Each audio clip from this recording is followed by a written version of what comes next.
Good morning.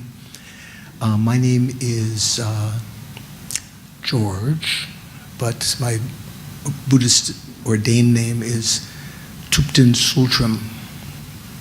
Can you say that? So that's why I say just call me George. Some of the members have names that are more easy, like Geshe Lao or something. Tupten Sultram is a little difficult on the tongue. So welcome. I'm going to be talking about some of these basic Buddhist subjects in the next few weeks. And this series, starting today, is going to dwell upon the first teaching that the Buddha gave, sort of defining characteristics of Buddhism, called we usually call the Four Noble Truths, right? What else? What other names have you heard? Maybe if you've taken teachings in other centers, do they use other names here in Singapore for? They say the Four Noble Truths. Okay. So before we begin, I'd like to take a minute for us just to do a little quiet meditation. And you were, as I came in, you were sitting very quietly. You weren't chatting back and forth, so your probably minds are pretty quiet already. But let's begin. And within that, the purpose for doing this at the very beginning is to clear away other thoughts, preoccupations, and also to try to, within that quiet state of mind, to set a good motivation. Motivation in the sense that why I am here this morning, what I'm planning to achieve from sitting here this morning. So one of the quintessential ways of quieting the mind like that, the Buddha taught, was mindfulness on the breathing, on the respiration.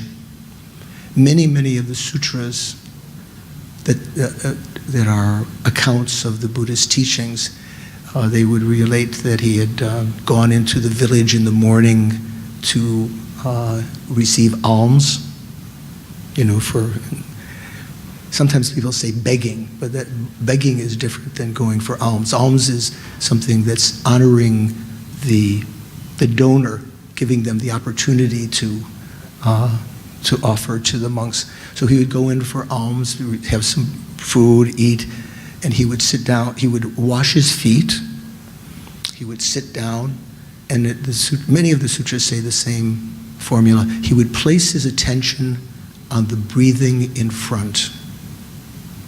Place his mindfulness on the breathing. So that means as we're breathing, you breathe through your nose if you haven't a cold. If you've got a cold, you could breathe through your mouth. And sit comfortably with your spine erect. I think most of you are adept at that. And just put your attention on the breath itself as it's coming in, and as it just stops and begins to go out, as it goes out, and again, that juncture where it changes directions at the end.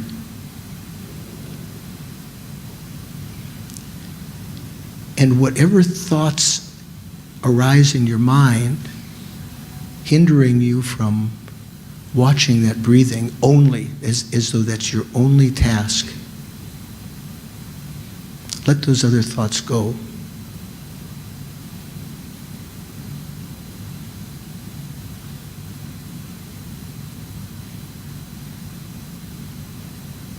You can keep your eyes partially open.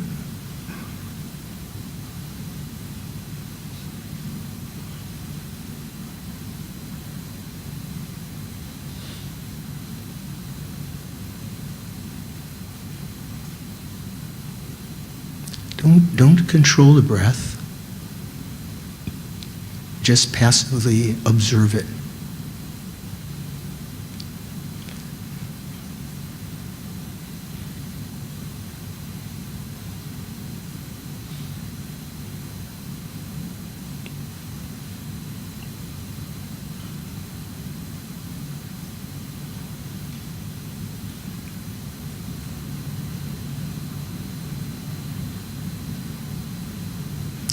Be aware when it's going in, when it's coming in, and likewise, notice, be aware of the fact that it's going out when you're breathing out.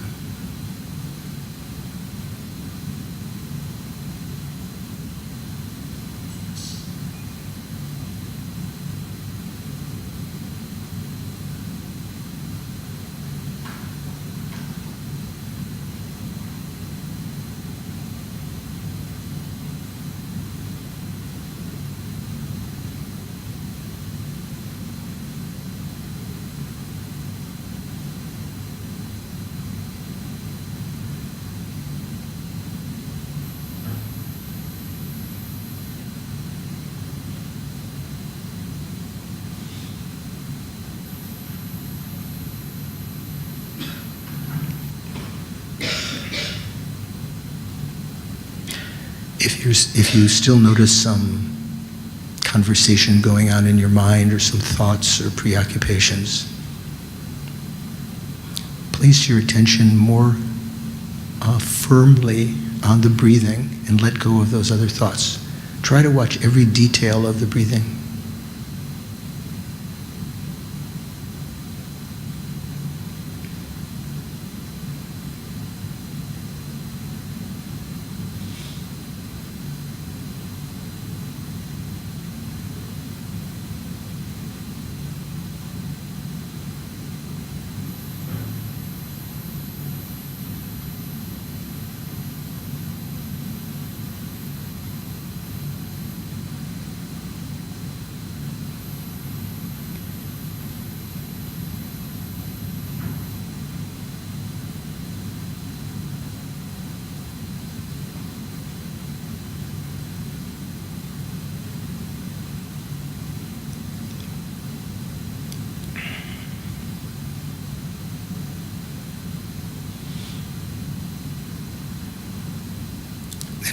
Then within that quiet state of mind, try to set a motivation, thinking that I'm going to take part this morning, not simply to accumulate intellectual knowledge, but to really begin to change my mind, my life, to benefit myself and others, to listen with an open heart, an open mind,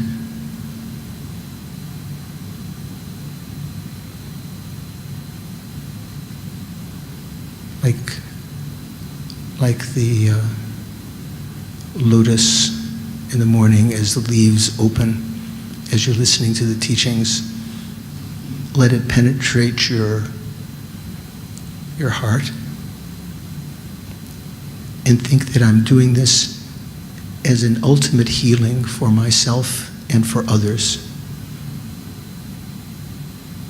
That I can become a better person, less problematic for others, more understanding, more loving, more compassionate, and more wise.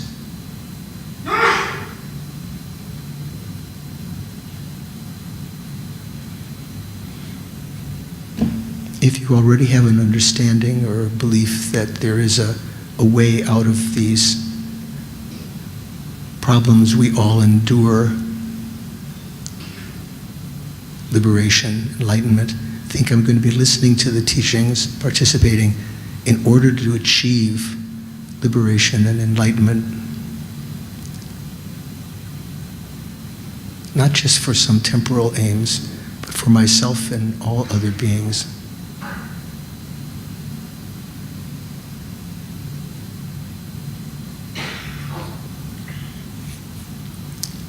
And then relax. Bring your attention back to the present.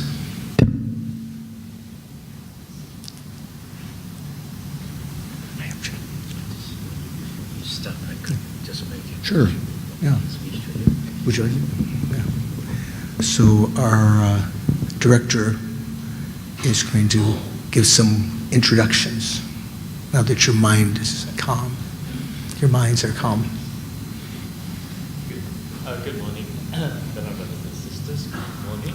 Good morning. Venerable George. It doesn't seem to be. Can you hear me?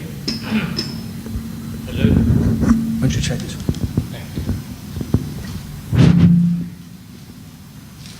one? Good morning, Venerable George. Good morning, Venerable brothers and sisters. We welcome you this morning to this wonderful series of talks, starting with today on the Four Noble Truths. I'd just like to share a few information about Venerable George. Venerable George is not a stranger to Amitabha Buddhist Center. I believe Venerable George has been coming here for the last maybe 15 years? Maybe longer, 20 years. And as you know, Venerable George is a very much loved and very well respected teacher, scholar, and also a great translator of the Tibetan language into English. I think much of the early works in our FBMT publications, a lot of the translation was actually completed by Venerable George in the early 70s, I believe. In those days, yes, when there's not so much availability of the Dharma, Tibetan Dharma knowledge in the English language. And I believe Venerable George was one of the early pioneers of this translation. I think the Nyungne text that we all used recently, that was also translated by you from Tibetan into English for the first time, I believe, yes? So really, we owe you a lot, Venerable George, for all the texts and all the practices we do today. It's only been possible because of all the hard work that you put it into translating these texts into the English language for us to use. So really, we really very delighted. We really, with open arms and a very big heart, we welcome you to Amitabha Buddhist Center to start this series of talks for our Dharma students here. So without much ado, so Venerable, please, thank you for coming. Thank you.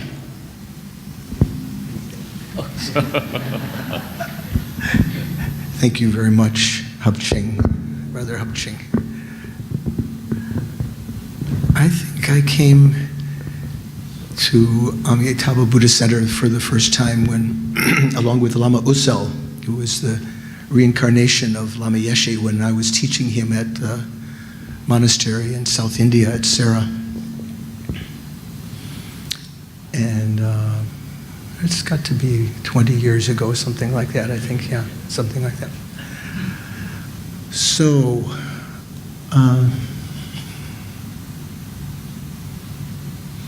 there's much to say about the background of when the Buddha first gave his first teaching. But I'll just give a very, very brief summary and then go into that teaching. As you may know, the individual, the human being that we know as the Buddha, we usually say the Buddha. Of course, we recognize that there are numberless beings that have become omniscient, have become Buddha, but the person that we refer to as the Buddha generally in our era was born to a royal family in an area that is now in Nepal. It was sort of a more amorphous area at the time, part of general India.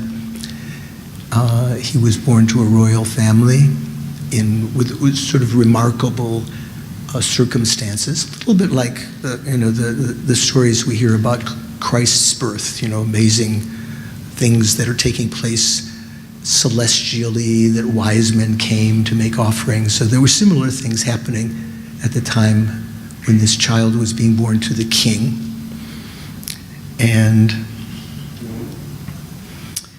he exhibited remarkable qualities as a child and was prophesied by the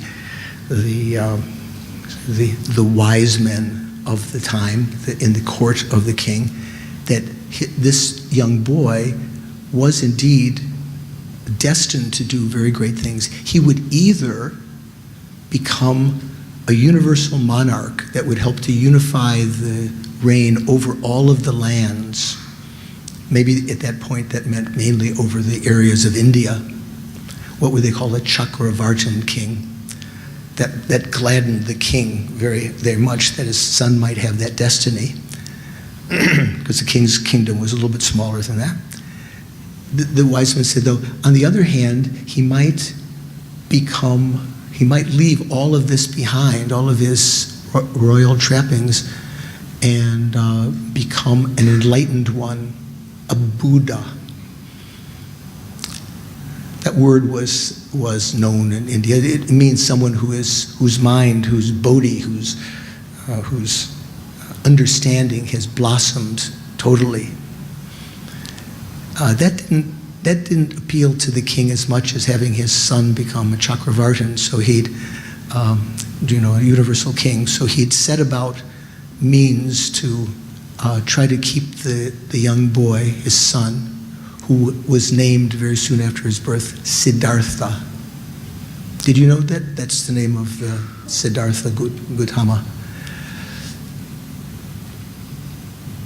He set about various means to entice him to remain in the royal life. All of the luxuries, beautiful friends, the most delightful foods, various residences within the royal compound for the various seasons. They would change. But to make a story that I might elaborate in more detail later, when we, maybe at the time of the New Year, we might talk a little bit about the Buddha's lives. I'll shorten a little bit right now. He very famously, on 4 occasions, left the compound a little bit secretly from his father. His father didn't want him to leave, to see the sort of seamy underworld of Kapilavastu. That was the name of the kingdom city. So he went out with his faithful attendant, and he saw on successive visits into the city things that disturbed him. At one time he saw some people that were obviously sick, moaning in various degrees of writhing around and so forth. And he asked his attendant, because he'd always been sheltered from anything like this, from seeing anything that wasn't totally beautiful and royal and pristine. He said, "What is this?" And his attendant said, "Oh Lord, this is these people are suffering illness, sickness." And from a Buddhist perspective, the Buddha already knew this. This was kind of like at Christmas. Do you have a Christmas tradition here? Santa Claus, some uncle comes down the stairs as Santa Claus. You know, the children don't know that is Uncle Harry or Uncle Wang or whatever, but the adults all know, and they're playing along. Oh, Santa Claus. And Santa Claus, of course, is pretending to be Santa Claus. So the Buddha was taking the aspect of being surprised, like, sickness? What is this? Does this happen to many people? And the attendant said, "Oh Lord, this happens to everyone. Everyone that lives at some time or another experiences some kind of sickness, some illness." And he took this seriously, like, wow, sobering kind of thing. Came back to the temple, and on another occasion went out, and he saw people that were old and wretched, like me, with a long stick, walking, skin sagging, can't see so well, can't hear so well. And he asked his attendant what this was, and the attendant told him this was, these people were aging. Even Siddhartha's father, although he was much older than his son, wasn't exhibiting these kinds of extremes. And again, he took it to heart, went back, and was seen to be contemplating that I too, as the servant said, you too, Lord, will grow old and have this same kind of experience.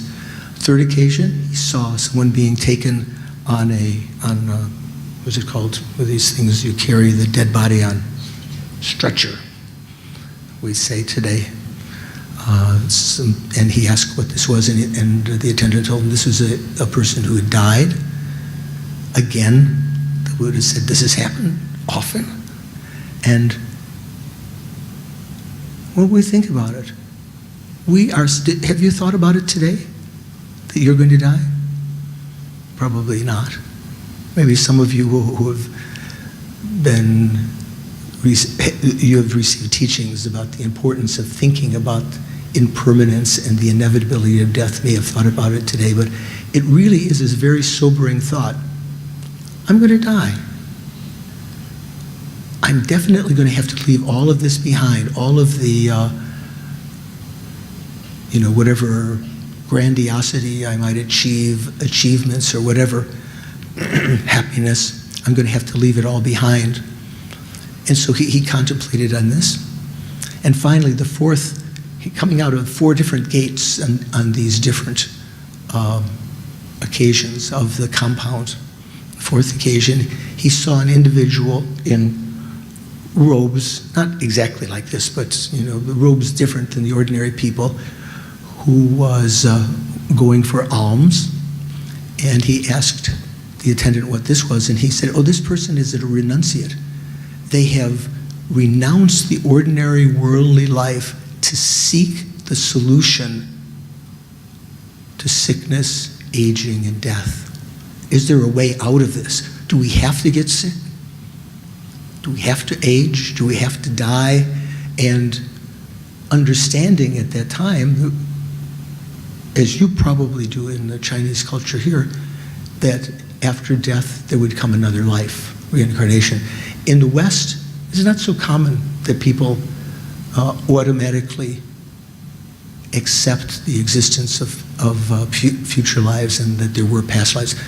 How many people here don't accept at the moment, you're not convinced that there are past and future lives? I don't know, 1. Oh, come on, there's got to be more than one person. But that's very interesting. People in America, for instance, it would probably be the opposite. There would be maybe 1 person or 5 people that believed, had confidence that we would be reborn again after this lifetime. So the Buddha eventually left home. Again, there are more incidences. His father had arranged for a marriage, had a child already. He left home and began to search. He gave back his royal garments, cut his long, beautiful braids, shaved his head, and began to search for the sages that existed in India at the time that purported to teach ways to escape from this dilemma. Basically just mainly these three things. Being as a renunciate, to search for a solution to sickness, aging, and death. He studied with the greatest teachers that taught concentration, single-pointed concentration, asceticism of various ways, and finally was not satisfied with the solutions that they were proposing. He'd actually exhausted their methods and found that they didn't lead to a solution to this. So he set out himself with 5 individuals that he had associated with in this kind of endeavor. And they went to an area near Bodh Gaya in India. In fact, right now, today, I think His Holiness the Dalai Lama is teaching in Bodh Gaya. Have you been? Anyone been to Bodh Gaya? A couple? Oh, you're Indian, so that's it. That's it. They sat for many years, and the Buddha even engaged in extreme asceticism, living on for a certain period of time, just 1 berry a day. Became emaciated, trying to meditate to find a solution out of this.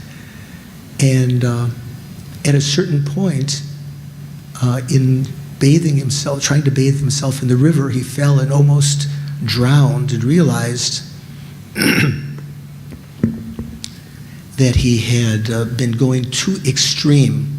The other extreme that he'd had as a youth was this royal life of indulgence and pleasures and so forth. Now he had gone to the other extreme of not taking any kind of good nutrition, just living on the meanest, having just a simple one cloth to keep warm and so forth. So he tried to settle on a middle way, which was a theme that pervaded all of his teachings. Again, this was kind of a demonstration already envisioned by the Buddha, already planned by the Buddha how to teach.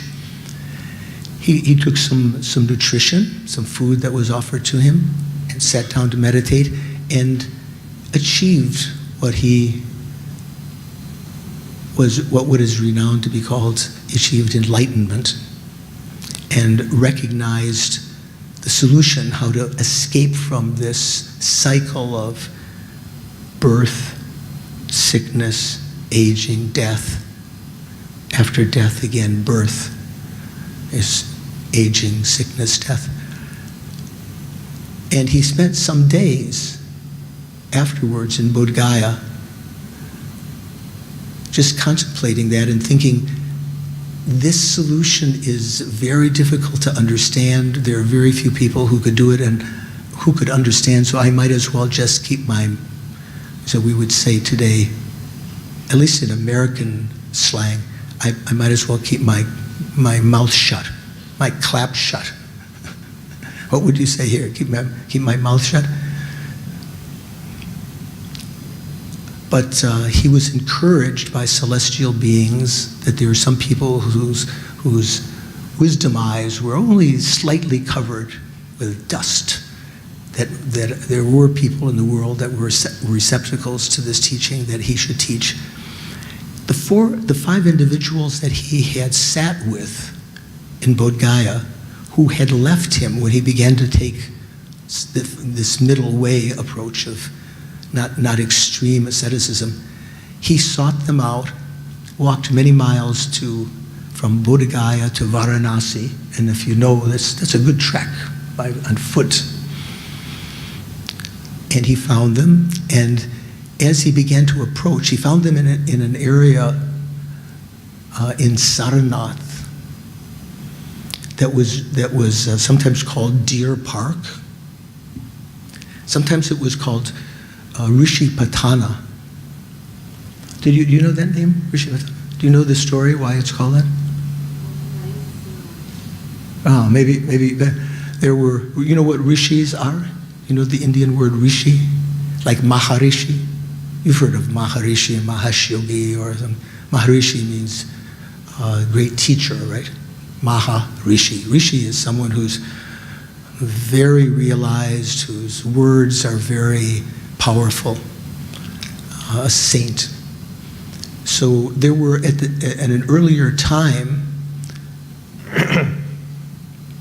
there were a certain number of rishis that lived there who were actually a kind of Buddhist practitioner called Pratika Buddhas. They weren't Buddhas yet, but they had made vows in previous lives not to achieve their enlightenment in the presence of another teacher, a Buddha. They would do it by themselves.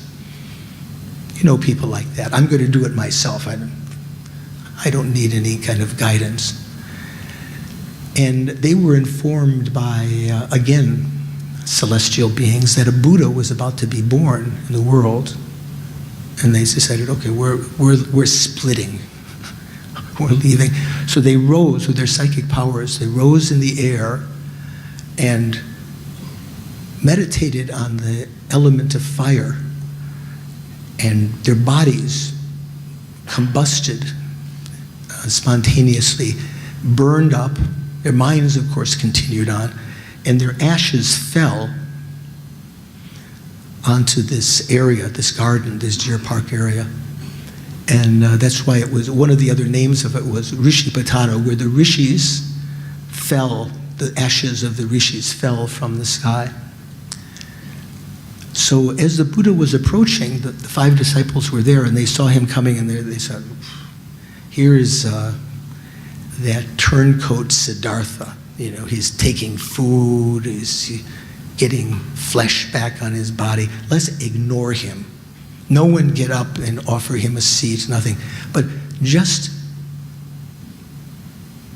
by the aura of the Buddha as he was approaching, independent of their sort of resolution not to pay him any attention because they considered him no longer to be following this ascetic path. They got up, they offered him a seat, and he began to teach them. The very first Dharma discourse that the Buddha gave was on these four truths that are the topic today. The very first thing he said is, this is suffering.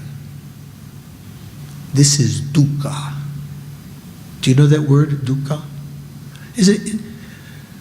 I think here, because of the influence of probably some Sanskrit, but in Indonesian also there's a lot of Sanskrit words that we know of. So you know, what does dukkha mean to you? You know the word dukkha? Suffering.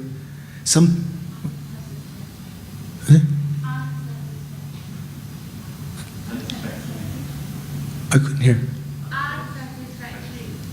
Unsatisfaction, dissatisfaction. Yeah, unsatisfaction, dissatisfaction, unsatisfactory. Some people in the West, when they're explaining the first noble truth, the truth of dukkha, they'll say that unsatisfactoriness, dissatisfactoriness, but I'd like to say that just cut to the bone, suffering. So if we just say, the Buddha said, this is suffering, you might say, well, actually, I don't feel so bad. I was to the fitness center this morning. I had my protein shake. I was at the spa. I'm feeling pretty good. I just got a raise. So that's not exactly what the Buddha meant at all. In fact, a lot of Western people who superficially study Buddhism, and they, especially people of other religions, they superficially think that the Buddha was referring to only these obvious sufferings of sickness, aging, death, and misfortune of various kinds. What the Buddha meant was that while we are still in this, under the influence of our uncontrolled mind, taking rebirth, dying, taking rebirth again and again, under the influence of our actions, that is to say, our karma. You know the word karma too, right? What does karma mean? Do you know? To say, karma. You're shy. You know, or you're just shy? Right. Karma in Sanskrit means action. One of the ways of translating it, action. So when we say you've created good karma, it means you've created good actions. What are considered good actions? Actions that are not motivated by our selfish self-interest,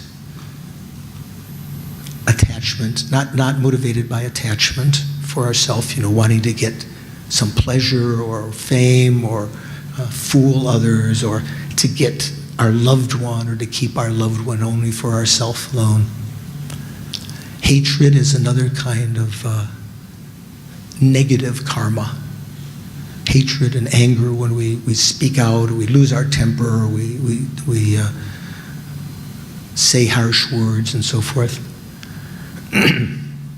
Jealousy, pride, myriad of different kinds of mental states that lead to negative actions.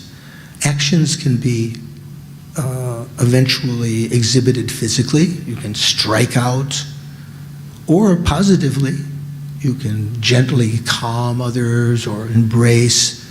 You can create both negative and positive actions depending on your state of mind. You can exhibit those actions through your speech also, not just your bodily functions, by saying nice things or harsh words, by telling the truth or lying, by bringing people together in harmony or splitting them in schism.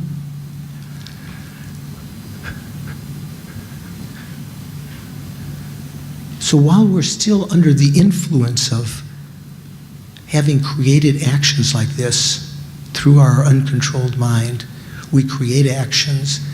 Those actions, the Buddha said, and was understood by the culture at the time in India, they leave imprints in our mind, like having sown seeds into a field. They leave seeds or imprints in our mind, karmic seeds, you could say. Those karmic seeds are not, they do change, so you could call them karma, but they are the residue of the karma that are left there until the right conditions arise in the future. And when the right conditions arise, they provide the fundamental cause for us to experience pleasure, suffering, or just an indifferent state, depending on what kind of actions we produced. Positive actions lead to pleasurable experiences, such as, let me just take a sip of water here, such as a sip of water when your throat is dry.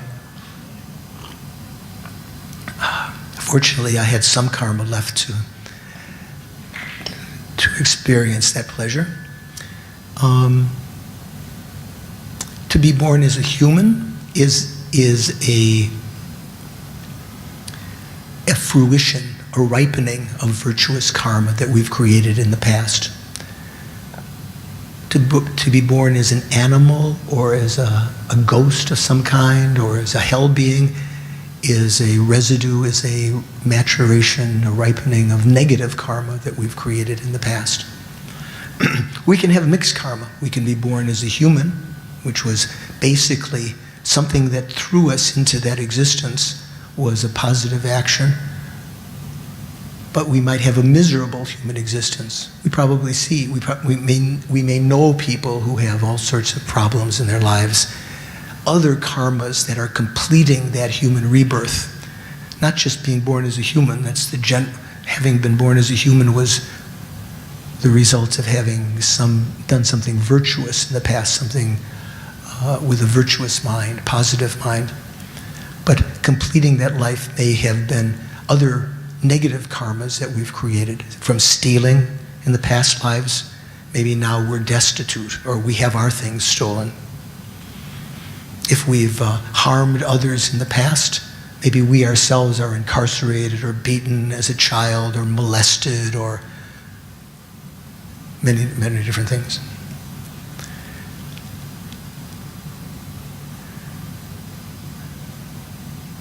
So when the Buddha said, this is suffering, he was referring to the fact that our lives, this uncontrolled taking of rebirth again and again, which is called samsara in the Indian language, the particular, there are other words that are also used, but that's the one that became very famed in the Buddhist cosmology, samsaric existence. This taking of rebirth again and again without control. At our monastery, that Geshe Chuni, the abbot of the main teacher here, is the abbot of our monastery in Nepal called Kopan. And when I was a monk there in the early mid-70s, 74, 75, 76, 77, around there, the Western Sangha had our own little living quarters, and there was a bathroom, sort of one of these drop toilets, it's just a big pit with two boards on top, but it was enclosed, one for the men and one for the women. And they were labeled Sam and Sarah. Samsara, right? So that was very clever at the time, that people were thinking. And it was very appropriate also, because when you looked down into the toilet, you saw this is suffering.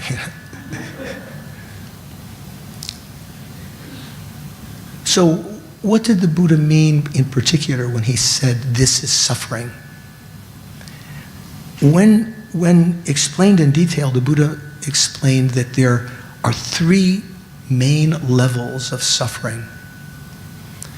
The obvious suffering, that he called the dukkha, suffering of suffering, you might say, or the suffering of unsatisfactoriness, or the unsatisfactoriness of suffering, or the unsatisfactoriness of unsatisfactoriness, however you want to translate dukkha. What that means is what we obviously understand as suffering. You've cut yourself. Like last night, for a couple of nights, my shoulder, as I flew in, it took 36 hours to fly. I don't know why, to get here from my house and from door to door. So I had some pain in my shoulder. My muscle was kind of cramped up, and it was like, ooh, excruciating, painful. Have you ever experienced something like that? Real pain, or toothache, or a headache, or incredible unhappiness. Your friend has left you. Or like in the soap operas, was it Brangelina? Brad Pitt and Angela. Someone splits up. Obvious suffering. We all understand, and we would like to be free of it. What we all would like to have is pleasure and happiness, right? We can differentiate within our own continuum between pain and pleasure, right? Is there any kind of being that can't? Maybe, well, you would have to say, if someone was immune, if you stuck in a pin and they didn't react, and you put on a soothing lotion and a wonderful scents, they didn't react, you would have to say they weren't experiencing those, because if they are experiencing them, they would be able to differentiate between pain and pleasure, right? Do you agree? No?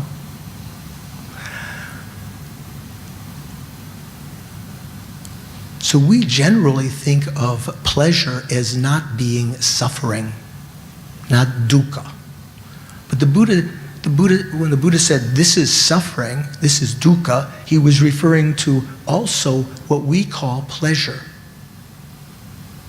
Now, some of you who have studied before, read about Buddhism, you may know this. The Buddha referred to what we call happiness and pleasure. He referred to this as changeable suffering. You've heard that before, right? Suffering of change. Okay, we've got to.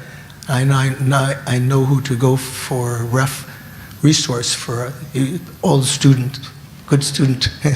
Suffering of change, changeable suffering. What this means, superficially, it sounds like this. If you have this pleasure, it's not immutable, it's not unchanging. It will definitely eventually change into suffering. But that's not the final meaning of that. Say, for instance, right now, as you go out into the Singapore streets, especially if you're walking quickly or running to catch the bus or something, you might begin sweating and you're hot and you feel uncomfortable. When you get into the taxi that might be, or the bus might be air conditioned, you go, oh, there is a diminishing of that suffering of heat. But unbeknownst to you, there's a slow increase of the suffering of coolness. While the larger suffering of hot is going down, is still larger than the suffering of the cold, you experience that change as pleasure, as relief. Oh, wow, fantastic. You know, once you've sat in front of that, maybe the air conditioner is blowing out on you, once the suffering of the cold has exceeded the suffering of the heat, the heat has abated in your body a little, your body is now becoming a little bit cold, and you start to say, oh, can you turn off the air conditioner? Let me turn the fan in a different direction, you know, the vane of the blower in a different direction. The Buddha said, and if you investigate this today, tomorrow, next week, everything that we experience as pleasure, that we anticipate, that we plan for, that we want to get as pleasure, is no more than the diminishing of one suffering, replacing it with another suffering that will eventually change into obvious suffering. See, suffering of heat, suffering of cold, both we would like to avoid. It's only for that short instance of interface between one going down and the other being replacing it that we experience that relief that we call pleasure. What do you think? Does it make sense? I taught once in Holland. I was there teaching for some time, and one university, I think it was in Leiden, however it's pronounced, one of the big cities there. Maybe it was the capital, I can't remember. There was a university. So I was teaching at a seminar. A professor was teaching about development, all kinds of financial development, rural development, and then my talk was going to be on mental development or spiritual development. So there was a big audience, bigger than this, in an auditorium, and people in suits, old people. And when I explained about this, that what we call happiness was actually the nature, was of an unsatisfactory nature. It really wasn't what we really expected it to be. Real pleasure, something like, real steak right there, big beef steak. Like, that's real pleasure. Have you ever eaten too much? The pizza, so this is Singapore, is it what's your favorite dish? What's your favorite dish? Food. You don't have one? You don't eat anything? Too much? No. Who has a favorite dish? Come on, tell me. I need to know what people are eating in Singapore now. Chicken rice? Yeah, of course. My favorite also. So, someone brings this nice chicken rice, little side, what is it called, pickled vegetables and steamy rice and nice greasy chicken.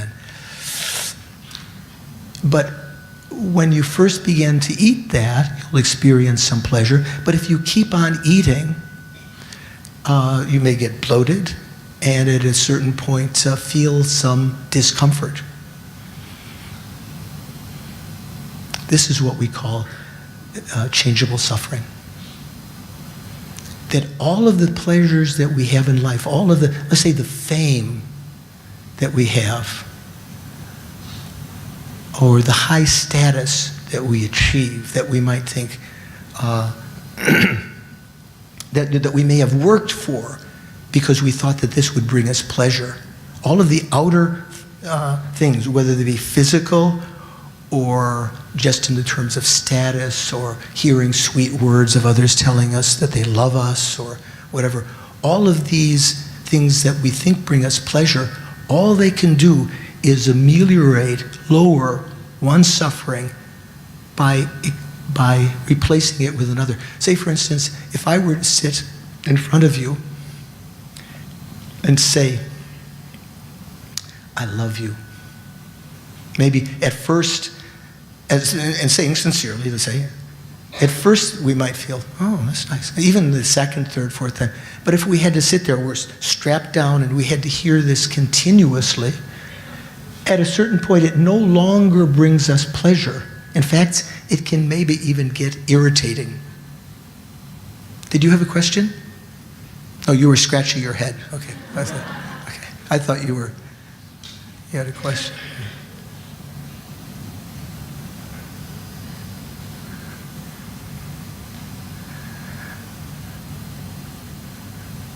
So I liked to give the example, and now is not so much in vogue, Richard Gere. Do you remember Richard Gere, the movie star? Some time ago, maybe 10, 15 years ago when I would be here, he was still the very handsome movie star that women would swoon over. So if you'd say, imagine embracing Richard Gere, I'd say to the women in the crowd. I mentioned this once when I was teaching in Tokyo, and in meditation I said, imagine embracing Richard Gere. And I could hear from somewhere in the back, I heard, like real pleasure, just in imagination. But if you can imagine this, or if you're a man, imagine embracing some beautiful woman. If you were embracing and you couldn't stop, you would get sweaty. After some hours, the breath of your companion would get bad smelling, perspiration, your arms would ache, you no longer would be physically excited. It would actually be painful. It would transform into suffering, change into suffering. Of suffering. But from the subtle point of it is, that I mentioned before, it's not just that it eventually will change into suffering. From the very moment it's happening, none of it is really satisfying. It's just exchanging one suffering, say the desire for physical contact, that's being diminished by being in contact with someone, by the suffering of physical contact. Or the diminishing of hunger by having food. Sooner or later, the suffering of food is recognized. So the Buddha was referring to this phenomena that if you begin to investigate all the things that we invest so much importance into as our goals because they will bring us pleasure, the pleasure that we're anticipating is not what we are envisioning it to be real pleasure. It's really changeable suffering. It's of a kind of dukkha. That's the second kind of suffering. So suffering of suffering, changeable suffering. And then the Buddha said there's a third kind of suffering that you might say is associated with neutral feelings. Suffering of suffering is what we associate with unpleasant feelings. Changeable suffering is what we associate with pleasurable feelings. They're not real pleasure. They will, at that very moment, they are transforming. They are of the nature of suffering. They are changeable suffering. There's a third kind of experience associated with neutral feelings where you don't feel pleasure nor pain. Just sort of like right now, if I ask you, how does the tip of your nose feel? Well, it's not bad, it's not good, it's kind of neutral, right? If I ask you how your arm feels, maybe if your arm is like my left arm, you might say, well, it hurts, but my right arm, not particularly pleasurable, not particularly painful, is just neutral, neutral feeling. One of my teachers in America, Geshe Zopa, a great teacher, the same name as Lama Sopa, except he spelled it, in English, he spelled it with an S, Sopa. Lama Zopa spells his with the Z, like Zorro, right? I think that's very, very good. Zorro. You don't know who Zorro is? No. So Geshe Zopa, when he would say, neutral, because he's Tibetan, even though he's been in America many years, he started talking about noodles. It sounded like he was saying noodle suffering, or neutral feeling, noodle feeling. He said, no, I don't mean Chinese noodle. Neutral. So there is a kind of suffering that the Buddha explained was the simply having a body and mind that was under the influence still of our actions, our karma, and our delusions, that was going to continue taking us into this cycle of samsara. Sickness, aging, death, rebirth, sickness, aging, death. Simply having a body and mind that is under the influence of that, even if you're just sitting there in a sort of equipoise state with no particular feelings of pleasure or pain, that is definitely unsatisfactory. You need to get out of samsara. That's the imperative that the Buddha, well, that's what all of the Indians at the time were, of the time that Siddhartha was living in the world, when the Buddha was here. That was the main enterprise of the yogis and the yoginis, the renunciates, to get out of samsara. What was the method? No one knew the method. So the Buddha was explaining the method in this first discourse. First he explained the situation, so it became crystal clear. This is suffering. This experience that we have, what we may think of as sometimes pleasurable in life, sometimes suffering, sometimes neutral, all of this is unsatisfactory. All of it is of the nature of dukkha.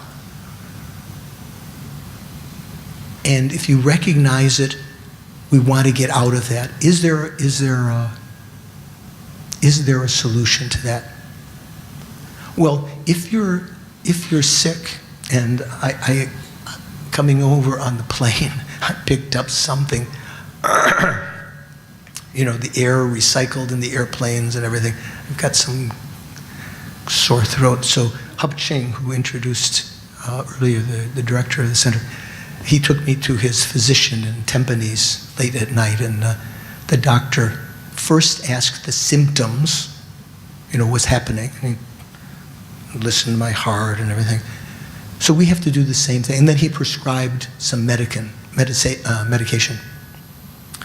So in the same way that a doctor operates, the Buddha first asks the person to recognize their symptoms, that we're suffering, that we'd like to alleviate this suffering. We're seeking a solution to this.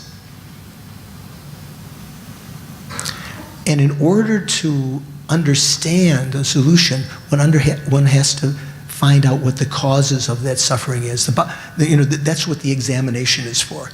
The doctor, I can't just come in and say, I'm suffering, I've got pain, give me some medication. He wants to examine what's the cause of the suffering, right? He said he determined through his examination it wasn't bacterial. I must have picked up a virus or something. If it was bacterial, what would he have prescribed? Antibiotic. That was the first thing I said. Can you give me an antibiotic? He said, no, it's not bacterial. There's no use. So you need to know what the causes of the suffering are to give the right prescription. Chicken soup, lots of liquids, this sort of thing. So the first truth that the Buddha taught was, this is suffering. The second noble truth, the truth, what we call the truth of suffering. The second teaching he gave, the second truth, not this at a different time, but just as a what is the cause of this suffering? What's the origin of the suffering? The truth of origination, or the truth of the cause of suffering. He said, our suffering has two causes, karma and klesha. I'll throw these words at you because You know a little bit of Sanskrit words. Karma, you know, we talked about before, means action. Actions are of the body, the speech, or of the mind. They leave imprints in our mind, and when those imprints, like seeds, when they ripen, they can bring about pleasure, pain, or indifference, you know, a neutral feeling. Not noodle feeling, neutral feeling.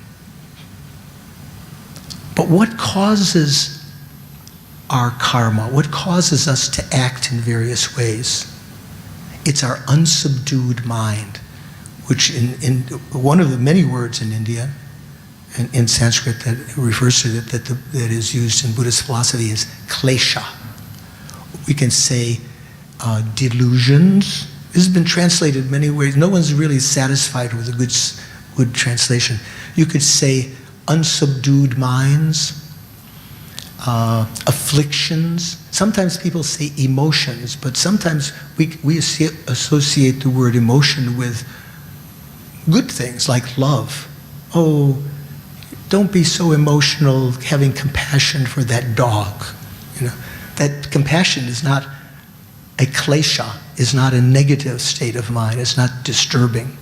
I mean, it might be over emotional. You know, you can get over emotional with even positive states of mind mixed in with other kinds of distorted states of mind. But generally kleshas are things like attachment, grasping, holding on to things based on our ego, anger, hatred, things when you, anger and repulsion, when you want to keep something away from you that's unpleasant to you.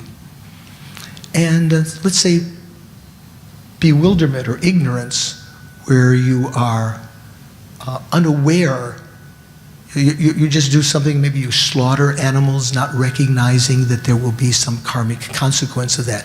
Not having anger at the cow that you're slaughtering, or the chicken, or whatever.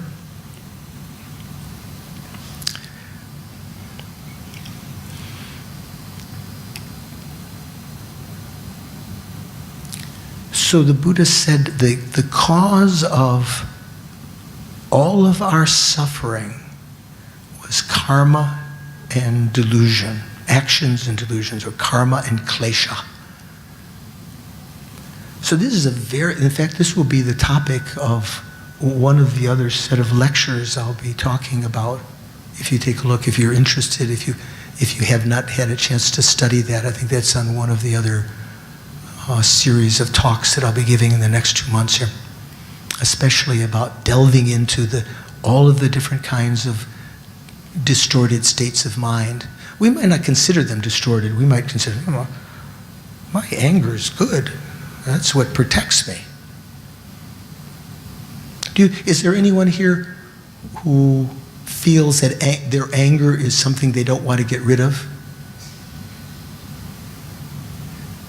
Well, you probably don't, you're shy to say, because you probably think, some of you, if you're like me, probably think that's, sometimes we think that's what protects me, because that's what rises up, and they say, if I didn't get angry, they would take advantage of me.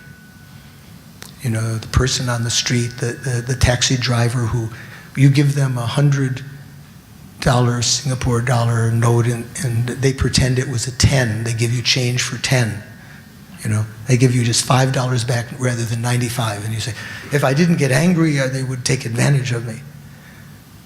Anger, you have to be able to differentiate between anger and being decisive.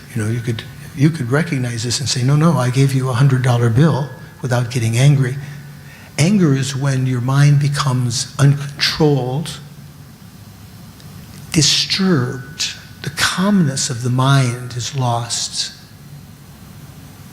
That's a distinguishing characteristic of all of the klesha.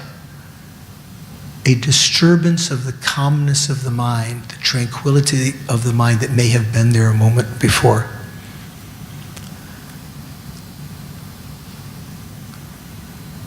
So the evolution of our suffering is, because we have these uncontrolled minds still, we haven't found a solution to get rid of anger, attachment, ignorance, pride, jealousy, all of these, low self-esteem, all of these different things. Because of it, not having control of that, we create karma.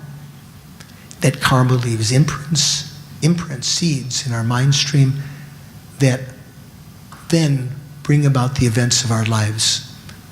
They bring about our rebirths, and they fill in all the details of our rebirths. When we encounter things that are pleasant, if we have the karma to experience pleasure, we experience momentary pleasure. The cool breeze when you're hot, ameliorating the heat. But that cool, after some time, we might say, oh, let me put on a sweater, and it's getting a little bit cool. That's one of the classic examples of that changeable suffering. You're sitting out in the you're sitting in the shade at the picnic, and you feel a little bit cool, and you say, let's go sit in the nice warm sun. You go out there and you feel nice. It begins to warm up. The suffering of cold goes down. I'll use the same hand for cold. Suffering of cold goes down. Suffering of heat goes up. As soon as the suffering of heat is noticeable above the suffering of the cool, you say, oh, let's go sit in the nice cool shade. When you look at the shade, it looks attractive now. Before, it looked unattractive because you were too cool there.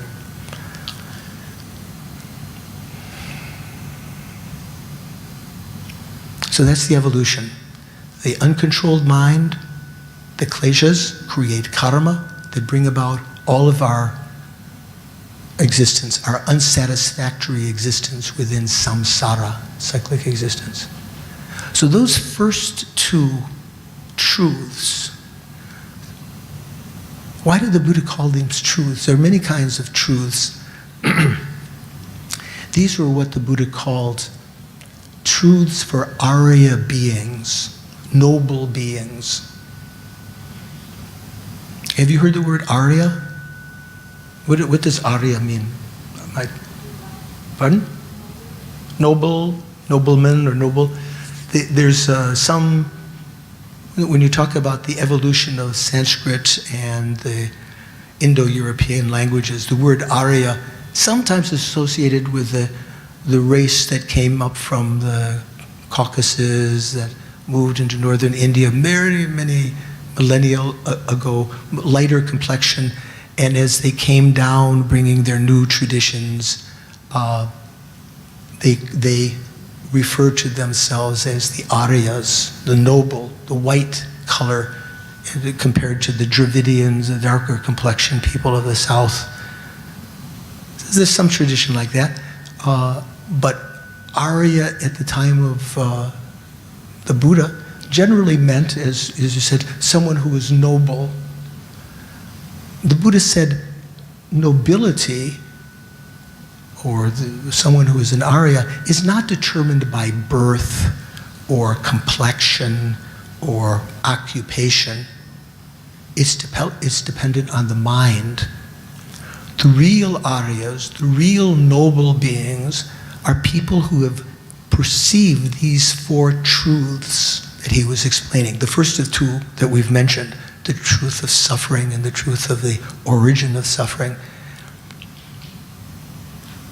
The real Aryas are the people who've perceived these truths pristinely, directly, know these to be true so obviously.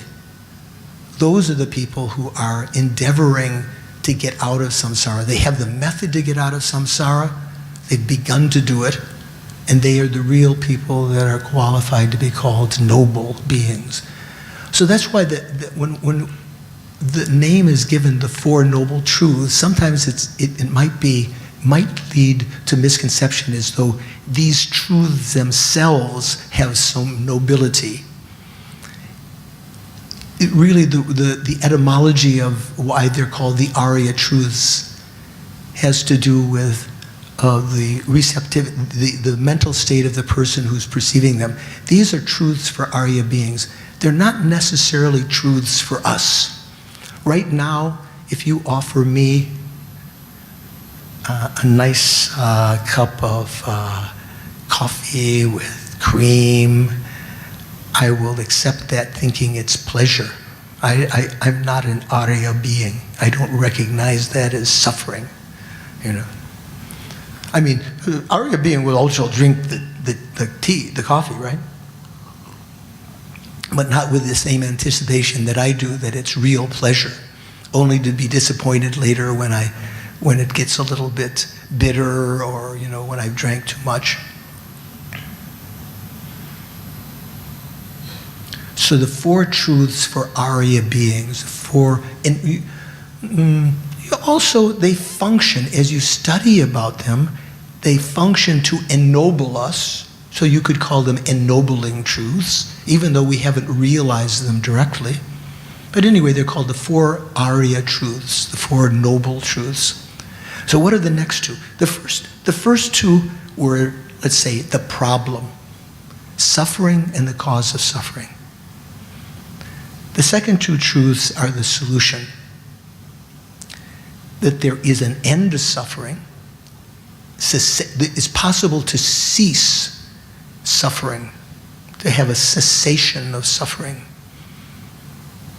That's what the Buddha referred to in many different words. One of the words that he used was nirvana. Have you heard that word? Mr. Hellman, have you heard that word before? No, who's turning around? Yeah. Have you heard that word nirvana? What does it mean? Enlightenment? Can kind of mean that, but there's in the Buddhist philosophy, and the word was prevalent at the time of the Buddha through other religious systems. It meant an escape from samsara, nirvana. One of the etymologies of it was like the snuffing out of a flame. Like if you have a little lamp and you put a cup on top of it to deprive it of oxygen, the lamp goes out, right? So one understanding of nirvana was, and within the Buddhist tradition, was simply stopping, ceasing the delusions, the klesha. So you no longer created karma, you no longer took rebirth, and you would achieve a state where you snuffed out all of this and achieved, you know, an end of samsara, the opposite of samsara, nirvana. There was a punk band in America some years ago. Did you know? Nirvana. Is it the right name? Punk? No, grunge. It was called Grunge Band, I think. Anyway, people in America know those names, but they don't know what they mean. Oftentimes we use this. You go to a vacation in Bahamas or something, and how was your vacation? Oh, it was nirvana. Do you ever use the word like that here in Singapore? No? But you know what I'm talking about. You might have heard it. So the third noble truth was talking about the cessation of suffering, which sometimes is associated with nirvana. But from the Buddhist perspective, there is a greater state to achieve than simply escaping from cyclic existence, from achieving nirvana. The Buddha said that that's kind of a way station on the way to the ultimate goal of bodhi, the word that you'd also used, enlightenment. You'd said that nirvana might mean kind of enlightenment, right? Generally, we differentiate between nirvana and bodhi. Bodhi is related with the word Buddha. Buddha means enlightened one. Bodhi means maybe enlightenment. There's a city where the Dalai Lama is right now that I mentioned at the beginning, Bodh Gaya, where the Buddha achieved Bodhi, 2,500 years ago. When you achieve, if you have a chance of achieving nirvana, you might jump at it. You might think, oh yeah, let's get out of samsara. But if you were to have been exposed and have cultivated compassion for others, really recognizing every other living being, not only humans, animals, bugs, spirits, gods, hell beings, all of them are in this cycle of constant change, taking rebirth, dying, taking rebirth again. The beings that are in hell have sometimes been our companions, our friends, our family, our mothers. The bugs, our animals, our dogs. If you think about it, why is that particular animal your dog? Is some karmic relationship to you. You may have been the child of that dog in a previous life and been cultivated by it, fed by it, and now you feed it. It's receiving some karmic recompense from that. There is no way that this group of people here, all of you, this is not the first time we've met. You might say, well, I don't know anyone. I know her or him. I don't know you. I never met before.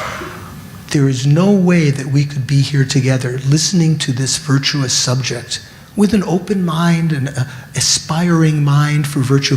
No way unless we created the karma in the past. So when one begins, if one has maybe been interested in achieving nirvana, but one has also been introduced to compassion and the fact that we are exactly equal to all other beings in wanting to be free of suffering, wanting to have happiness, one can develop a state of mind that the Buddha called bodhicitta, the mind of enlightenment, to want to not just simply escape from samsara, but to achieve the elimination of every last defect from the mind, to become a Buddha, so that one can provide teaching and guidance, and spontaneously, without effort, without having to think, having an omniscient mind that manifests in whatever way is necessary, leading people successively, maybe over many, many millions, billions, trillions of lifetimes, out of suffering into maybe first nirvana, maybe then enlightenment, or maybe directly to enlightenment. In America, there's an expression about the wise person who is crossing the countryside, who knows where the rivers are, would never cross a river twice. You know, sometimes a river will split. Say at one point it's one river, then it splits. So it's much more skillful to cross where the river has, before it's split, you just have to cross once. Otherwise you have to cross it once, and then after some time, cross it again, right?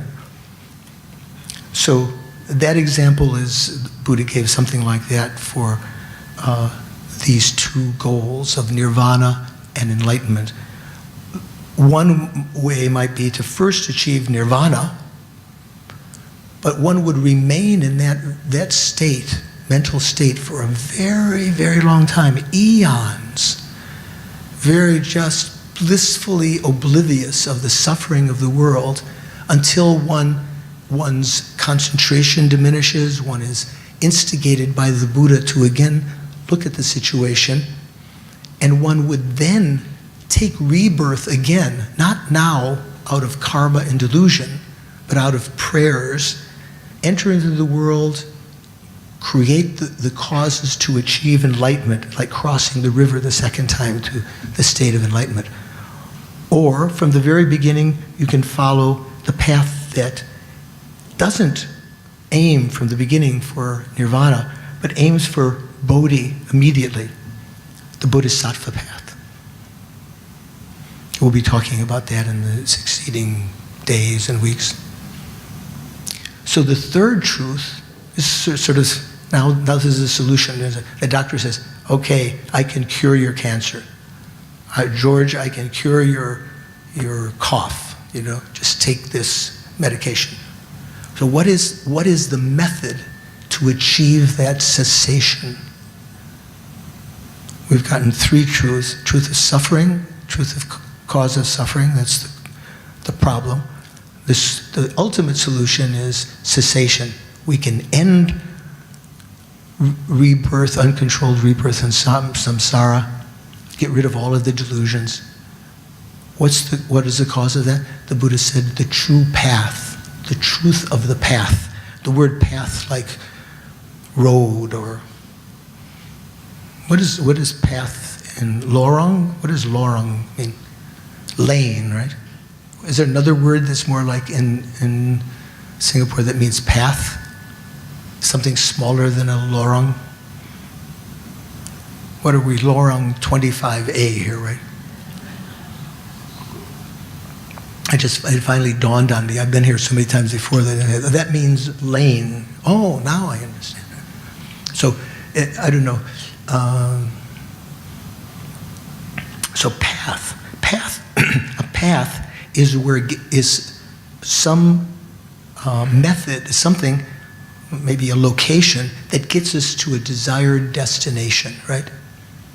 We could say the path to enlightenment.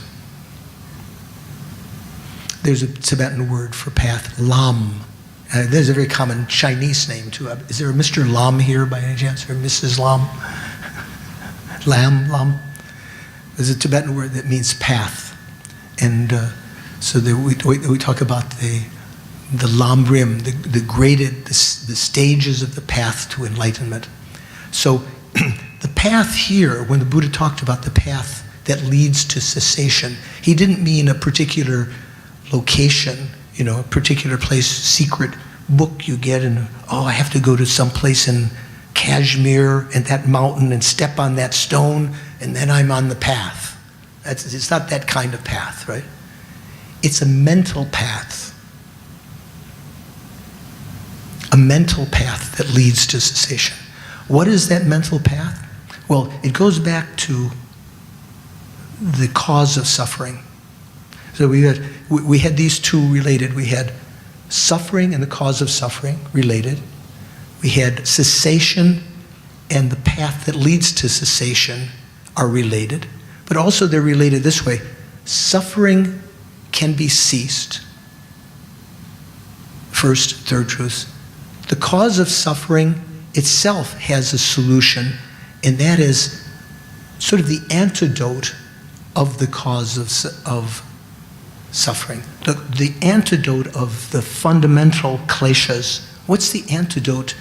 What can prevent our anger, attachment, pride, low self-esteem? What can prevent them from rising? Well, one has to investigate. Why do they arise? Why do we get angry?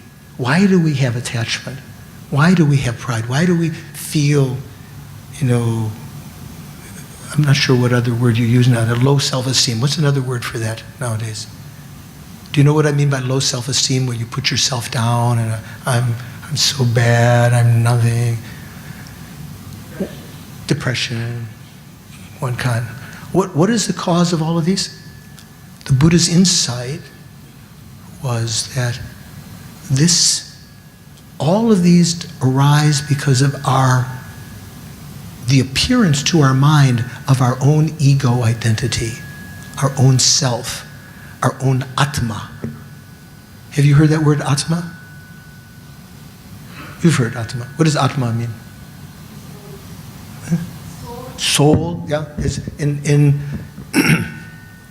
in the Western world, like say in Christianity, it's assumed that human beings have souls, right?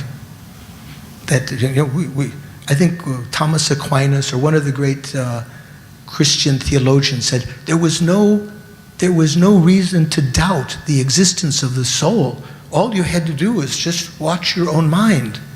It was obviously there.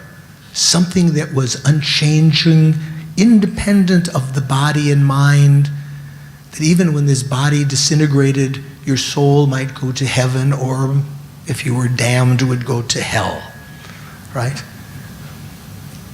In Indian philosophy that was prevalent at the time of the Buddha, also there was belief in the Atma.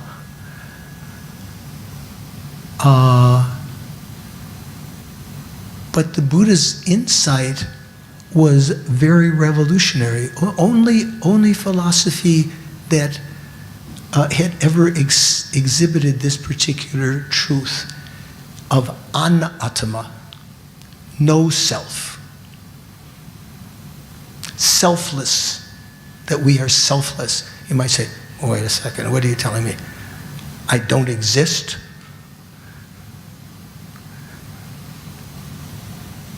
What's your name? What's your name? Lam. Ah, you didn't say, when I asked, is anyone named Mr. Lam, you didn't answer before. Okay. I'm teasing. So Lam, if I say Lam, you immediately recognize, because that's you, right? Oh, say, who is Lam? Who is Mr. Lam? And you say, I. There was a famous Indian saint who died maybe 40, 50 years ago, I can't remember, in a mountain, near a mountain in India, that used to have a technique where you'd have the students sit for hours, all night, asking each other, who are you? Who are you? And the person would say, I am a doctor. And well, I am this. So who are you? What is the, when you think of me, Lam, who is that?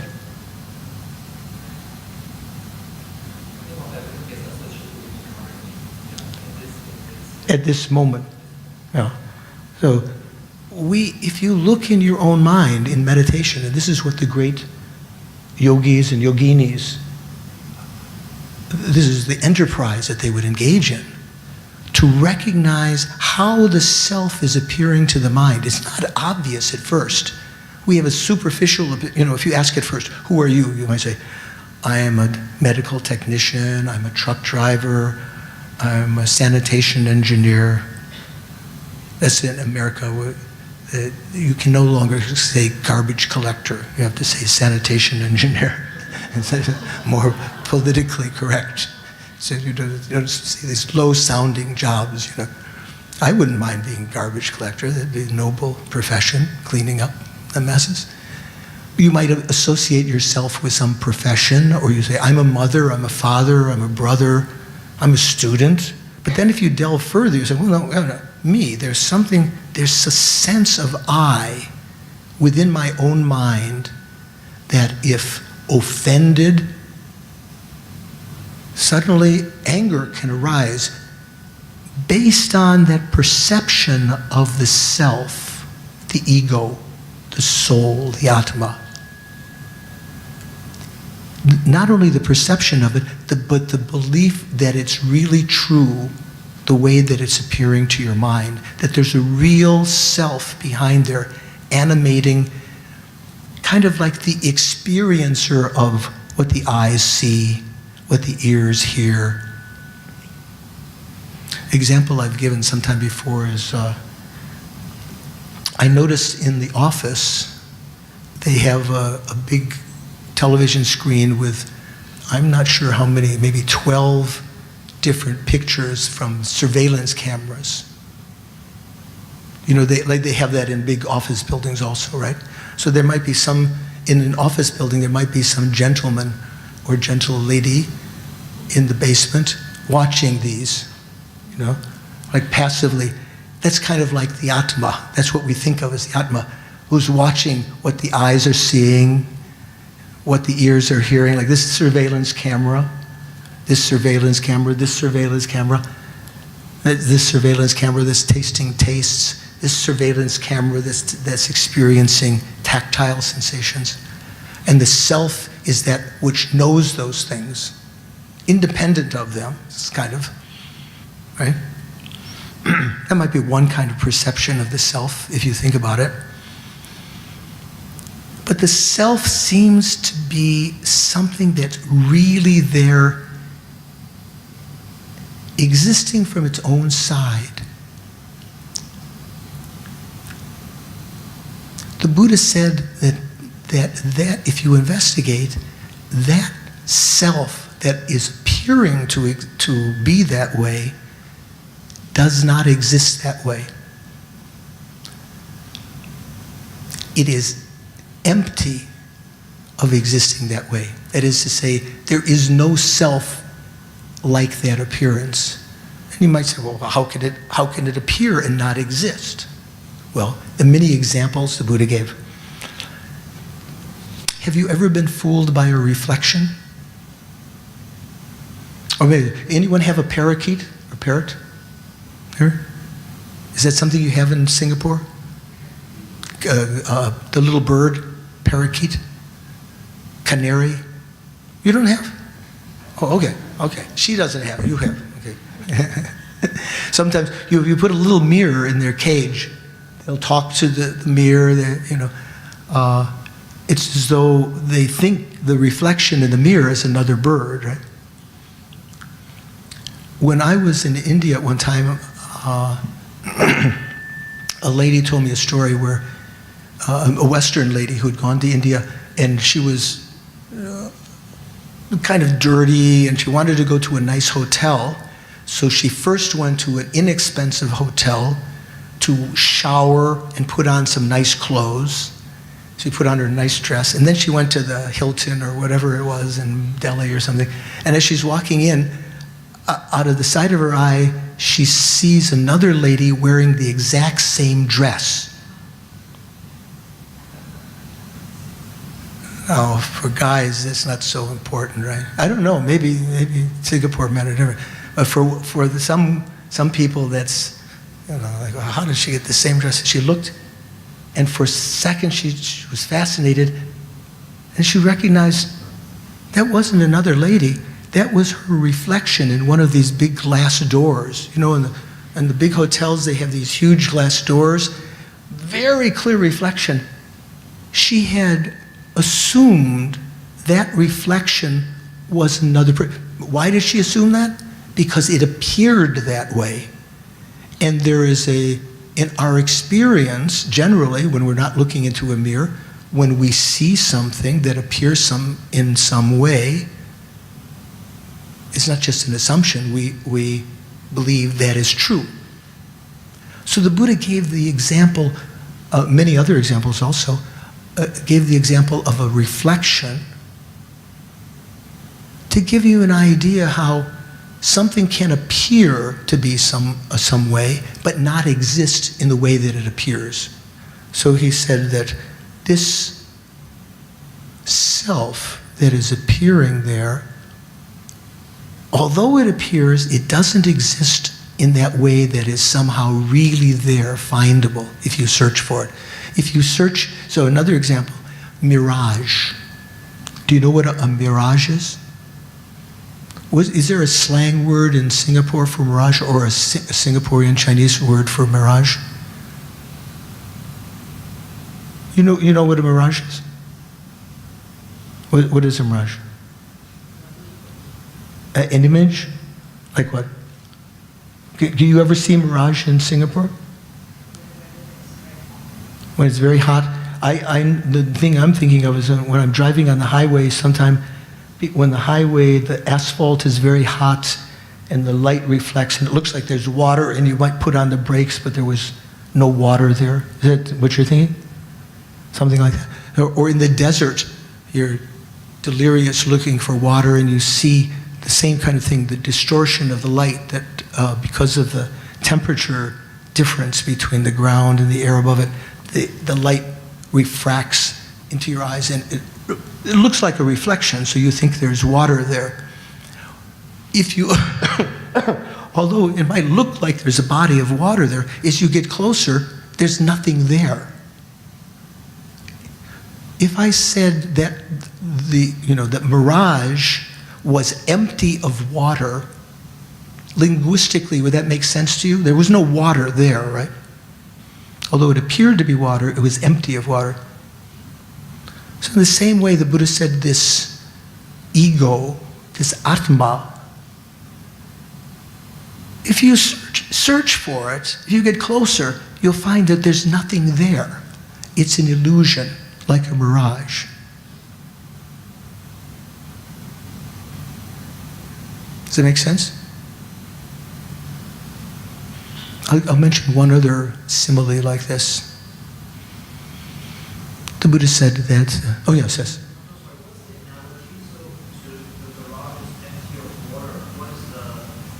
So the self, the appearance, say, we say the Atma is empty of a self. Although it appears, like just as the mirage appears to be water, but is empty as water, this Atma that we're perceiving, this sign of self, looks like it's really there, but it's empty of the self that seems to be appearing there.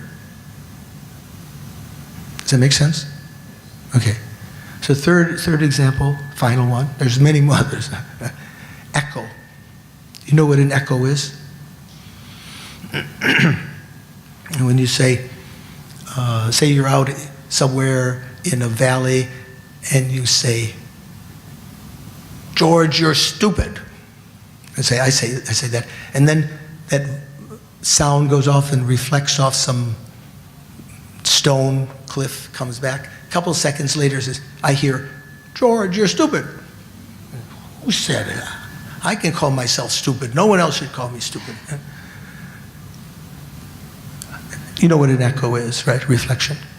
So I'll give you some life experience of my own.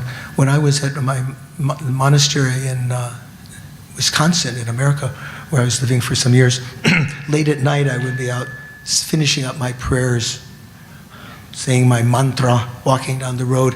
Across the road was a farm where there was this very sad dog who it was so naughty that someone, you know how sometimes people cut the tendons of the legs of the dogs that chase them just out of cruelty.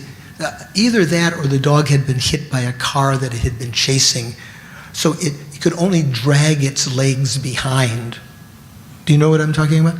So it was barking at me, as always the case. It's 2 o'clock in the morning, is barking at me and running, and it would bark, and then I would hear from over, it looked like another farm over the other side of the monastery, a bark, and then a third bark. And then he or she, I think it was a she would bark, and that dog would bark, and that dog would bark. And amazing, they're just causing all this chaos. And then as I'm going back and forth, as going on, every time, and this one barked twice, they barked twice. This barked once, was once. Wait a second. There were no dogs over there. Those were echoes.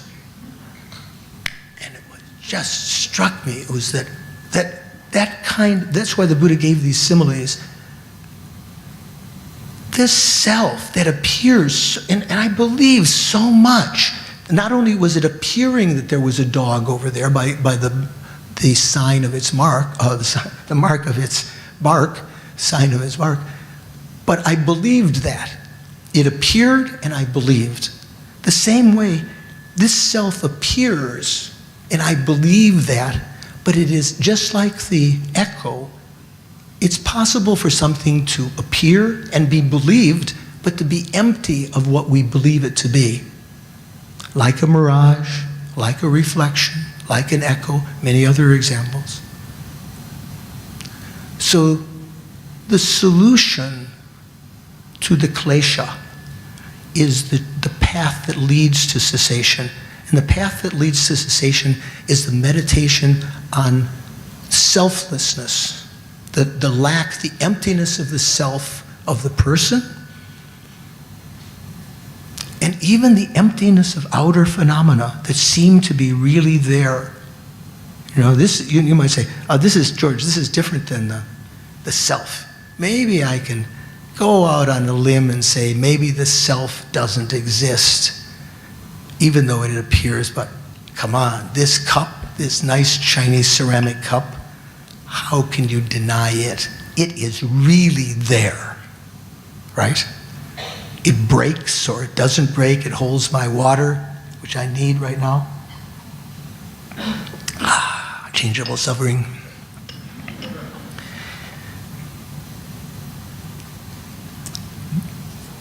In the Buddhist teachings on the perfection of wisdom, what is called the Prajna Paramita Sutras, the Buddha said, not only is the self an illusion, not only is there anatma, no self, There's no phenomena other than the self either. Are you familiar with the Heart Sutra? The Heart of Wisdom Sutra? You may have recited it. It's very, very famous in Buddhism. Do you know there's one refrain in there? Shariputra, who is a disciple of the Buddha, who is amongst his disciples who were aiming for nirvana.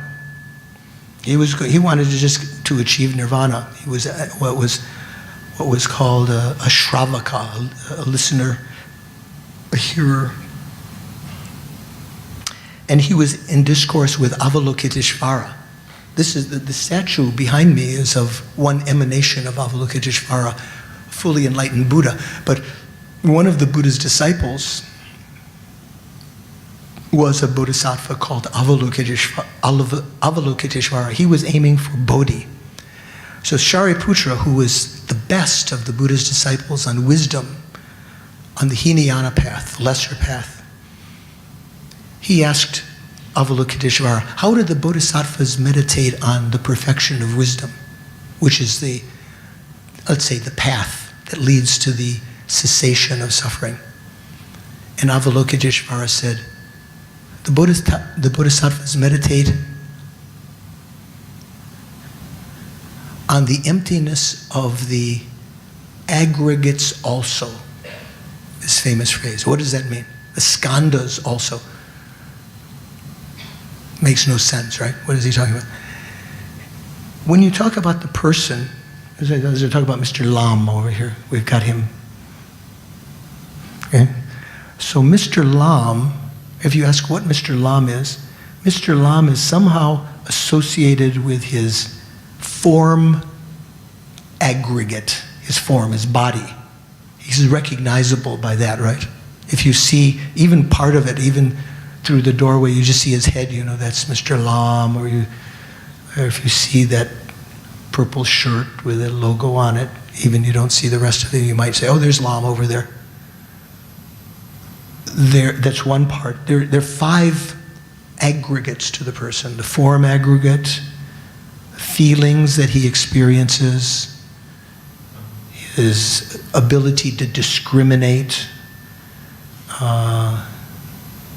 his consciousness aggregate, and then something where all the rest of the mental factors are added, sort of like all the components. Like if you take apart a car, it has various aggregate parts. You can put all of the steel in one pile, all of the rubber gaskets and, you know, maybe all the leather from the seats, all of the petroleum products in another pile. Do you see what I'm saying? You can divide something up into its various component parts. So like that, the Buddha explained how we are all, if you check, we are all comprised of a certain number of parts, and when you exhaust those parts, there's nothing left. Okay? When you take apart the Mercedes and there's no more parts, you say, well, where's the Mercedes? I was trying to find the Mercedes within all these parts, but I was thinking there must be something come essence of Mercedes here, like some pulsating thing, the soul of the Mercedes. Same thing with Mr. Lam, same thing with you, same thing with me. If you check within your components, parts, your body, your mind, all the parts of your mind, there is nothing in there that you can find that was what you were hoping to find, the soul, the Atma. You are empty of that. In the same way, this cup, this ceramic cup, is that the right word to say, ceramic? Or what do you call this kind of cup? What? Mug. Porcelain. That's ceramic, porcelain. This porcelain mug, if you check within it, within its parts, you might have a mental image of the cup, and you might think, my cup, my beautiful cup, my Ming vase cup or whatever, as though it really exists there findably. But if you search within it, there's nothing within that is the cup. In the same way that if you search within the parts, what is your name? Line. Almost like Lane. like Laurent, right? Line. So if you search within line, Mr. Line, you can't find anything that corresponds to the soul or the Atma. It's this understanding that is the true path, that one meditates on. When one has an understanding of that through analysis over a long period of time, having created many other causes to make your mind sharp and to eliminate other kinds of distorting conceptions in your mind, when you realize the emptiness of the self and the emptiness of phenomena, when you arise from that, a certain amount of your kleshas have been ceased forever. You've reached a cessation of certain of the delusions. Certain ones will never arise again.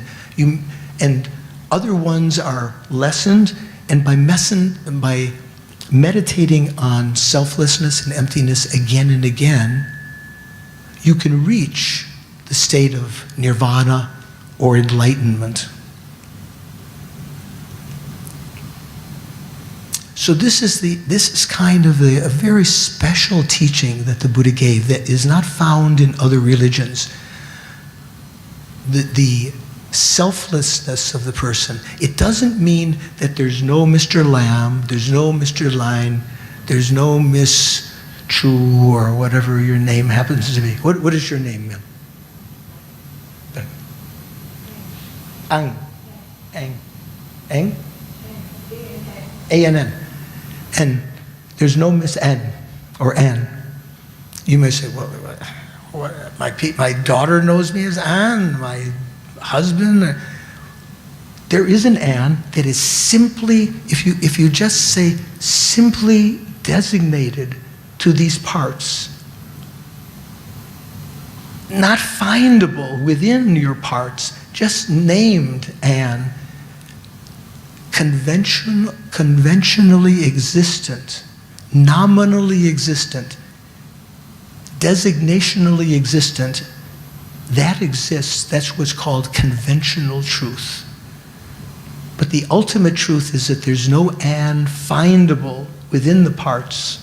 When one recognizes that, one has an insight into that, the other kleshas lose their power. And eventually when you have a direct perception of selflessness, pure, like the Arya beings, seeing that truth directly, that is the beginning of the solution. By meditating on that again and again, you can reach the end of all of the klesha. No klesha will arise at all. You'll never get angry, you'll never be attached, you'll create no karma to be reborn within cyclic existence. And you'll no longer suffer. So that, in a nutshell,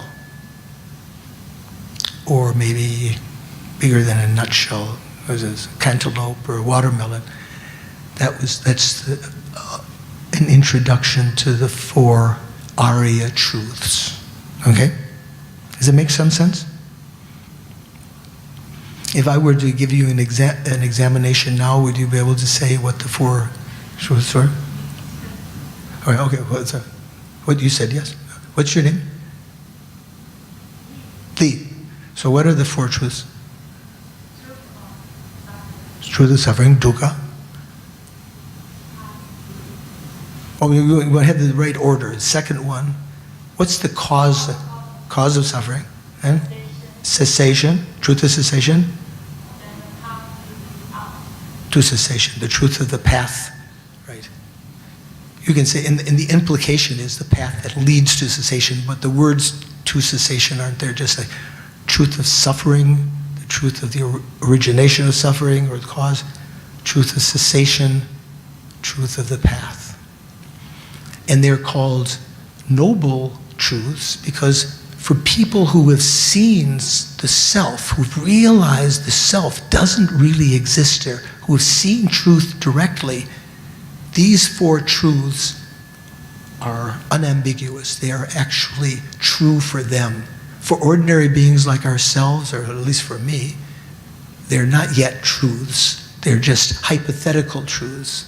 We're going on the assumption, on the level of faith that they are true, following the Buddhist path. Okay? We just got to have a couple minutes left. Let me ask you if you have any questions. Yeah, and tell me your name when you say. My name is Shelby. Shelby? I have this new question that I want to ask because I've been struggling with it. We talk about selflessness, and we often heard the term that we need to let go of ourself, our goal. Mm-hmm. So how do we do that in our daily practice? For example, if someone has gone through, the mainstream education, has got his master and stuff like that, and he's in a certain position, and he's doing certain senior position, and at work you're expected to deliver the results, your work. So, but oftentimes people say that we should put ourselves in such a situation where we keep thinking that this self is not real. You should let go of your ego. You should be selflessness. But on the other hand, because work-wise, because of livelihood, you are expected to deliver. So I'm interested. Yeah. So how do you practice the selflessness in your daily practice? Could you hear her? Could you hear her question? Okay. Good. Oh, good. Okay. Good question. So,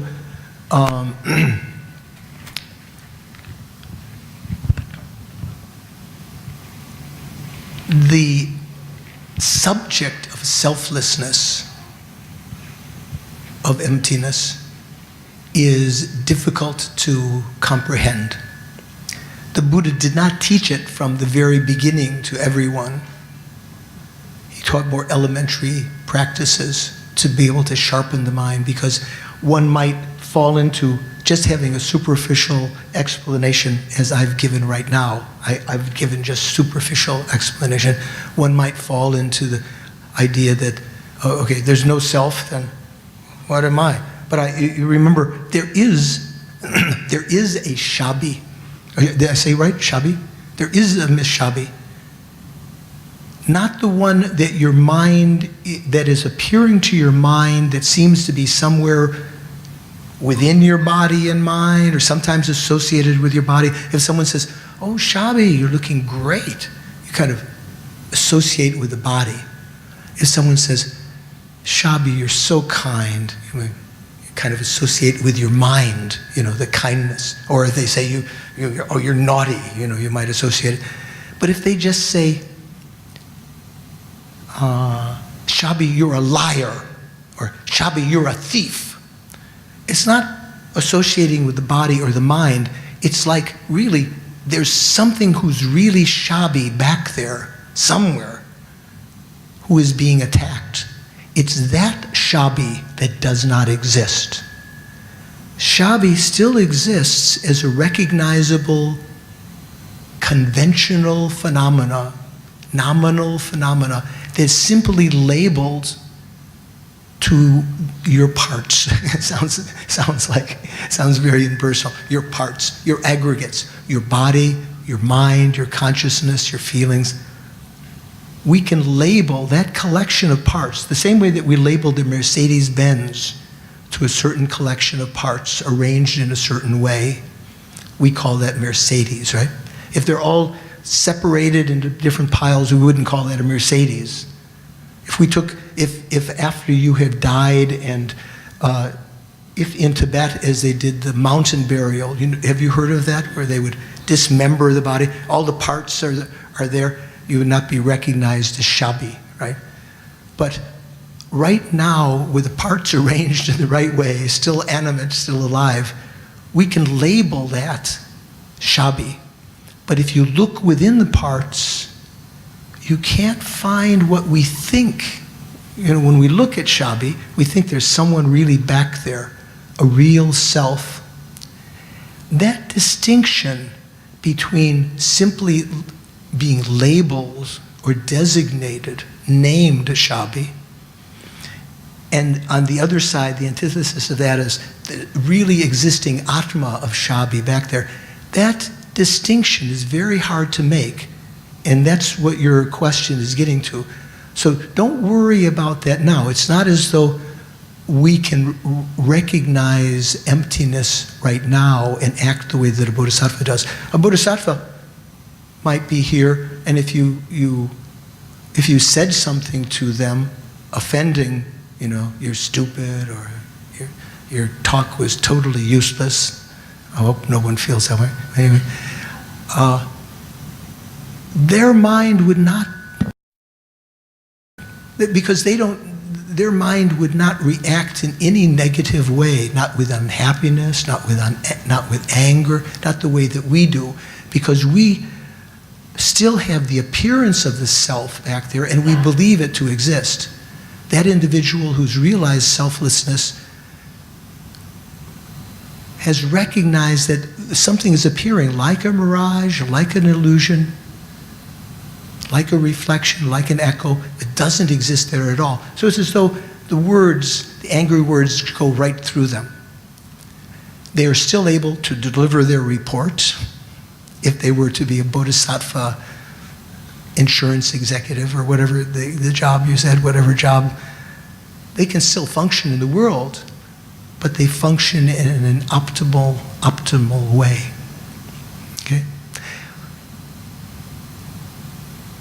We have been in cyclic existence since beginningless time. Difficult to understand what that means. So to think that in 1 2-hour talk, superficial talk by some ignorant boy, that you could realize the solution of selflessness and leave. Oh, I went to ABC, I'm enlightened. No, you just have to go once.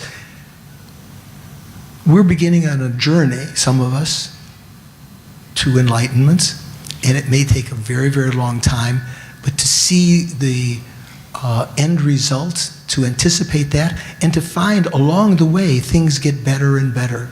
Our lives get better and better.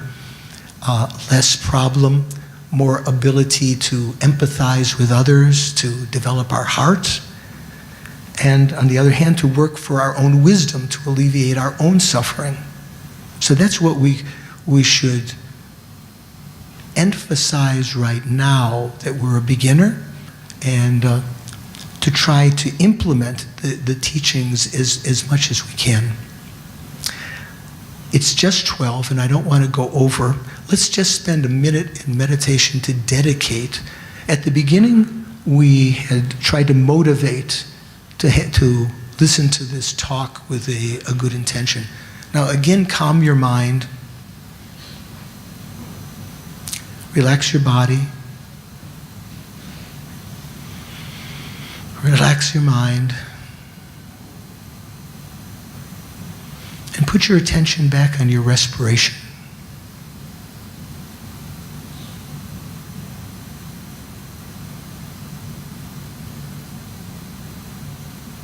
All doubts or different, maybe conflicting ideas that might have arisen, let go of them. Just concentrate on the flow of the breath in, changing out.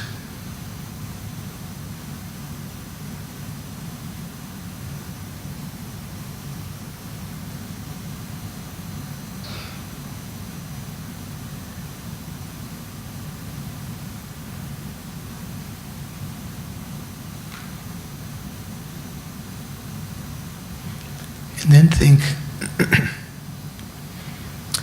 during this last 2 hours, I have listened to the teachings with an open mind, hopefully, and have heard the Buddha's teachings, and with this positive state of mind of wanting to heal myself and others, I've accumulated some virtuous karma, virtuous actions that will definitely ripen within cyclic existence in the future.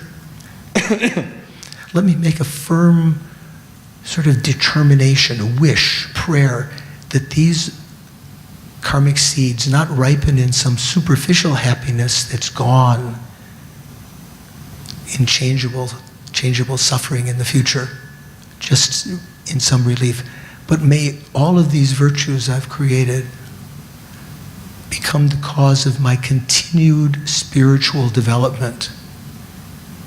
Day by day, year by year, life by life.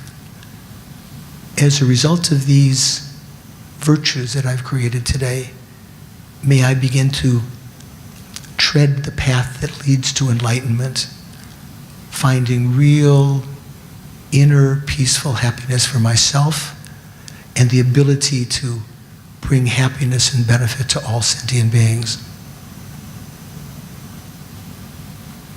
It's kind of like when you've received a gift of some money and you make in your own mind, you make a firm determination, I'm going to put that toward my college fund or for my retirement. It's here, dedicating these merits that they'll bring about our own spiritual development in whatever way they ripen, and in so doing, bring about benefits for all sentient beings.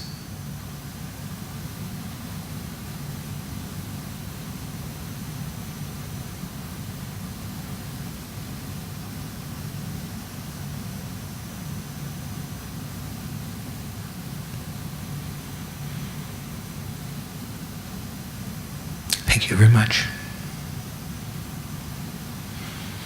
So it's a pleasure. Thanks for your attentiveness. I will give there are 2 talks tomorrow. If you have time, you're welcome to continue. And we'll successively, those of you who are able to come to a couple of the talks or many of them, maybe we'll get a good understanding over these next couple of months of a lot of these different topics. Thank you so much. Take care.